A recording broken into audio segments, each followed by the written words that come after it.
what do I want you to believe? Give up. You can't take me on. I got too much money and too much power. Op deze stoel gaat zometeen de Amerikaanse senator Bernie Sanders zitten. We zijn hier in Washington DC in het kantoor van Bernie Sanders voor een interview met de meest populaire Amerikaanse senator van dit moment. Hij vult volledige stadions met opvallend veel jonge politieke junkies die naar hem komen luisteren. En hij heeft al 40 jaar lang dezelfde boodschap. Hij strijdt namelijk tegen oligarchen, rijke mensen die volgens hem te veel macht krijgen. Luister naar het interview met Bernie Sanders. Senator Sanders, thanks so much for being on our show. I got your book in Dutch, translated. It's like the first copy of your book. Oh, beautiful. I'm afraid you won't be able to read your own book, right? I won't, but I know it's in it. Yeah.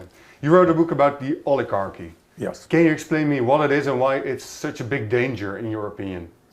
It's a big danger in Europe. It's a big danger in the United States. It is a big danger all over the world. Never before in history have so few people had so much wealth and so much power, and also so much control over the media, what people see, hear, and read. To give you one example, in my country, the largest economy in the world, you have the top 1% owning more wealth than the bottom 93%. You have one man, Elon Musk, one man owning more wealth than the bottom 53% of American households. But in Europe, we always think this is like the American dream. If you make it, you get rich. That's not a question of the American dream. It's a question of massive income and wealth inequality, and nobody in their right mind thinks it's appropriate for so few to have so much, not only wealth, but they have power. What does that mean?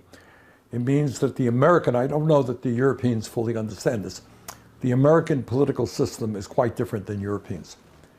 And in America, as a result of a disastrous Supreme Court decision called Citizens United, if you are a billionaire, you could set up what's called a super PAC committee, and you could spend as much money as you want to elect the candidates that you want and defeat the candidates that you want. So, for example, Mr. Musk alone spent over $270 million to help elect Trump.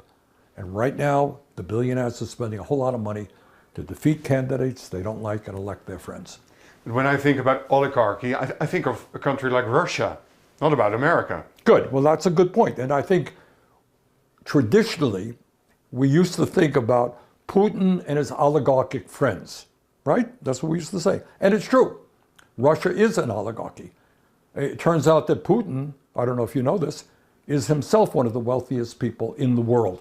Keeps his money God knows where. Very, very wealthy. His friends are very wealthy. They run Russia. And people used to say, well, it's terrible. Look at the oligarchs in Russia. Well, guess what? We have oligarchs here in the United States as well. And people are catching on to the danger of that and are demanding change. In your opinion, what is the biggest danger of this oligarchy? Their power and their control over the political system. They are undermining democracy right now. If you run against me in an election and the media supports me that they own and they contribute huge amounts of money to my campaign, you know what? You're never going to beat me. I will always win. So that is a real danger. And what we're seeing is the rich get richer. Meanwhile, while the people on top have never had it so good, there's another phenomenon. Now, I don't know how this really compares to Europe. I should know more about it. But in America, 60% of our people are living paycheck to paycheck. When you work, you don't have any money left over. You got to put all your money back into food, into housing, into healthcare. So you have the vast majority of the people struggling. And over the last 50 years, there has been a massive redistribution of wealth from the bottom 90% to the top 1%. So what we are fighting for now is an economy that doesn't just work for the very rich, but works for all Americans. You've been fighting for this for years. I've been following you around as a journalist working in the United States. And I keep hearing this story, but everything seems to get worse every year, and especially now Trump is in office. Well, that's true in one sense, but there's another truth too. If you were here a few weeks ago, what you saw is over 8 million people coming out to what we call a No Kings demonstration, largest demonstrations in the history of the United States. What we are seeing now is that Trump's polling numbers are extremely low. Republicans are losing elections at state and local elections all over the country. So I think we are gaining momentum, and people are saying no to oligarchy, no to authoritarianism, which goes with oligarchy, by the way, and no to the continued war against the working class. But isn't it frustrating for you that you've campaigned for this for such a long time and still here we are? Well, it's not frustrating for me. It should be frustrating for you. It should be frustrating for every American who is working hard to keep their heads above water while the very rich become richer. Now, in my case, what we have been doing is we've had real success in electing dozens and dozens of very strong members to the Congress. So right now, the Democratic members, the Democratic caucus in the House of Representatives is probably more progressive today than it's ever been in history. But do you think you can make a difference? I mean, here we are, Trump is in the White House as we speak.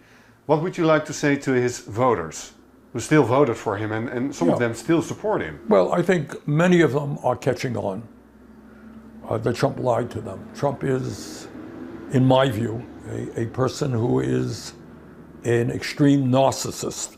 This is a man unprecedented in American history for a president who wants to name all kinds of buildings after himself, coins after himself, who posts up on social media making it look like he is Jesus Christ.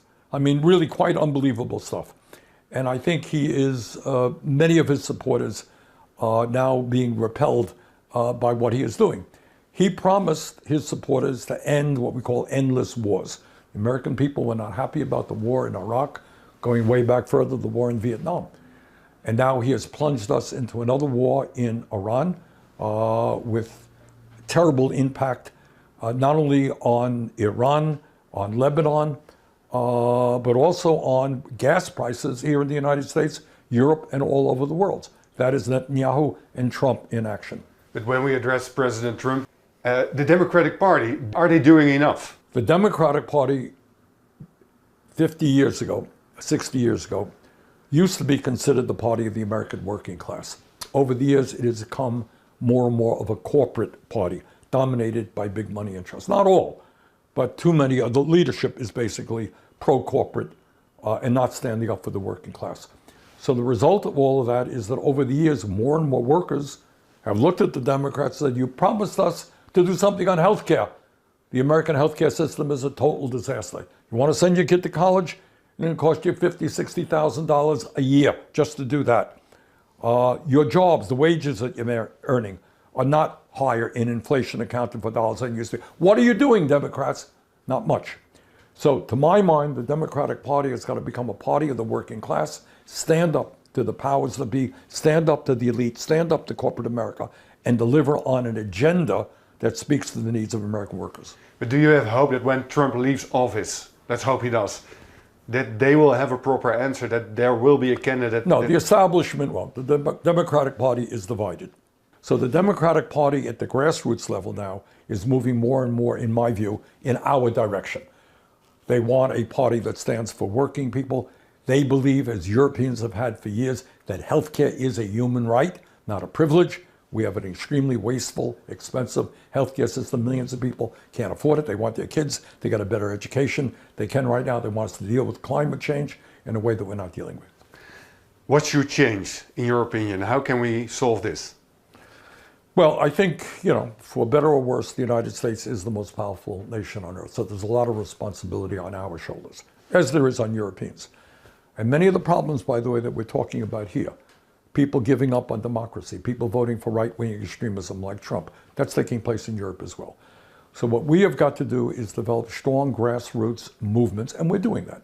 For example, in New York City, somebody who I work with very closely is Moderne.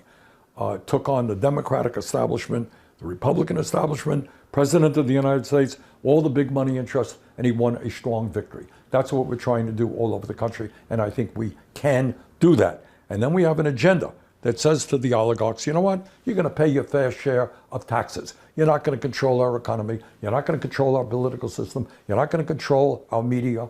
We believe in democracy and workers' rights. What would your main message be to people watching this on our show, Eén Vandaag, to people in the Netherlands? Okay, a couple of things. The phenomenon that we're dealing with in terms of oligarchy is an international phenomenon. It's not just in America. That's number one. You got to deal with it there. Do you want countries in Europe to be strong democracies, or do you want them to be controlled by a small number of people with enormous wealth? Number two, from the United States to our friends in Europe, please understand that when Trump attacks Europe, when he tells us how much he loves Saudi Arabia and the UAE and the other autocracies around the world, he is not speaking for the average American. All right? Most of us came from European origin. We feel strongly about Europe. We believe in democracy. We want European democracy to be strengthened. We want closer ties between the United States and Europe, not what Trump envisions. If you have one message for people watching this in the Netherlands, what can they do in their own right? I think we all have the same task. Right now, we are looking at an explosion in technology. We see it here, I think, before you do in Europe, in terms of artificial intelligence and robotics. This is going to be the most consequential technological revolution in the history of humanity.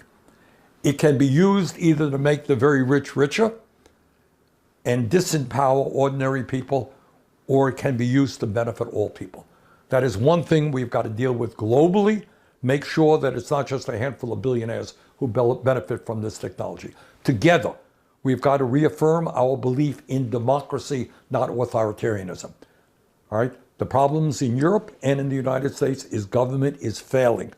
All right? Why do you vote? Why would you vote if you're seeing that you can't afford to feed your families, you can't afford health care, you can't afford rent? And then somebody says, vote for me, vote for me. You say, why? What are you doing? What have you done? And that is true not only in the United States. The establishment parties in Europe are very much on the defensive, but we need progressive parties that come from the working class to stand up, take on the oligarchs, and fight for a government that works for everybody, not just the few. But so many people right now think that their vote doesn't matter, Yeah. that it doesn't count. Well, that is precisely what the oligarchs want you to believe. So if I'm an oligarch and I have enormous power, what do I want you to believe? Give up. You can't take me on. I got too much money and too much power. So forget about it. What we saw in New York City is in that campaign, close to 100,000 people were out on the streets campaigning for Moderne. If you do that here in America, across the country, you do that in Europe, we can take on the oligarchs, we can defeat them. Thank you so much, Mr. Sanders. Thank you.